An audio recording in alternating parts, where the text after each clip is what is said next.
I'm Alex Ward. I am an application developer. I currently work for Quibids, and I'll talk about that in a second. I specialize mostly in web stack applications, so I do a lot of evaluating of random cloud services in my off time. I've got some stuff up here on my website and my LinkedIn profile. Talking about cloud computing in 5 minutes is a bit of a brutal stretch because there's so much to cover. So if you want to talk to me about it afterwards, I'd be happy to rattle on for about 45 minutes to an hour if you really need me to. Excuse me. I've been developing for about 10 years. 7.5 of that to 8 of that has been professionally. I spent 5 years at a company called OneSite, which does software as a service platform called basically OneSite. And it did social networking software for large companies to help them with their social media strategy. And more recently, I've been working at Quibids. We don't do a lot of cloud stuff there, but I mean, still working on WebStack stuff. And I've got a couple of cool projects I've worked on. I just open sourced my Android app in the middle there, so you should download the slide, click on it, and actually contribute because it'll be awesome. But what is cloud computing anyway?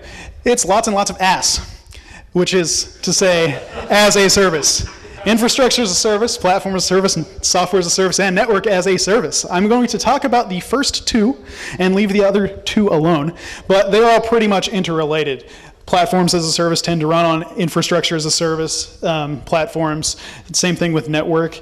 Software as a service, you might be familiar with like Drupal Gardens or WordPress.com. Those are both software as a service platforms. And network as a service, there aren't a whole lot of them, but like OpenDNS is one.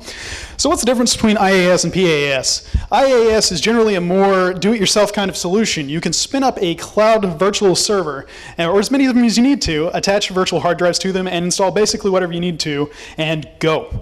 Platform as a service, on the other hand, is designed for you to build an application, push it to the platform, and it takes care of all that back-end stuff for you. I'm going to be talking about Amazon Web Services for IaaS in just a second, and Heroku for the platform as a service. I've got a bunch of different ones up on either side. You've got a lot of infrastructure ones that are available. I use Rackspace personally. I like their pricing, and it's all very easy to use. Heroku is my personal favorite for platform as a service. AppFog is new and pretty recent, and PagodaBox is also awesome. You should check it out. Amazon Web Services is in the middle because they do literally everything. I cannot expand upon how many services they've got. So basically, if you need something and you can't find it, go to Amazon because they will have it. Is there anything it doesn't do? The answer is no.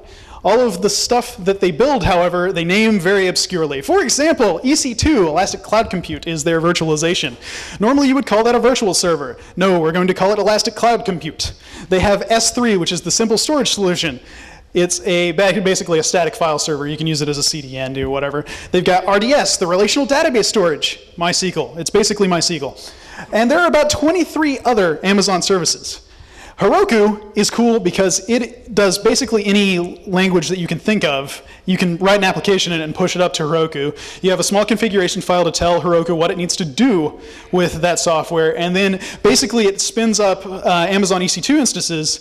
You tell it how many web and worker instances you want it to run, and it will handle the load balancing. It will handle spinning up more when there's high traffic. It'll handle if one of them dies, it'll bring another one up, and it's got its own little embedded database in the back end. So, now that you are sold on running a cloud solution, should you do it yourself or should you do it in the web? The answer is the web, because generally it is a lot more expensive to do this on your own hardware rather than just running it on, say, Amazon or any of the multitude of cloud providers. With your own hardware, you have to first buy the hardware, you have to house it in a co-location facility, you have to pay for the networking, you have to pay for the power. If something goes down, it's your fault and you have to deal with it. If something goes down on someone else's hardware, you can call them and say, hey, something's wrong, or better yet, they've got way more hardware than you could possibly buy ever and just spin up some more servers. So that's pretty much the gist of it. If you are hesitant about running in the cloud, there's a slide, the next slide's about security, and I'll touch on that briefly. You shouldn't really be worried about it. It's way easier to deal with running something on Amazon than actually running it on your own stuff, mostly cost related.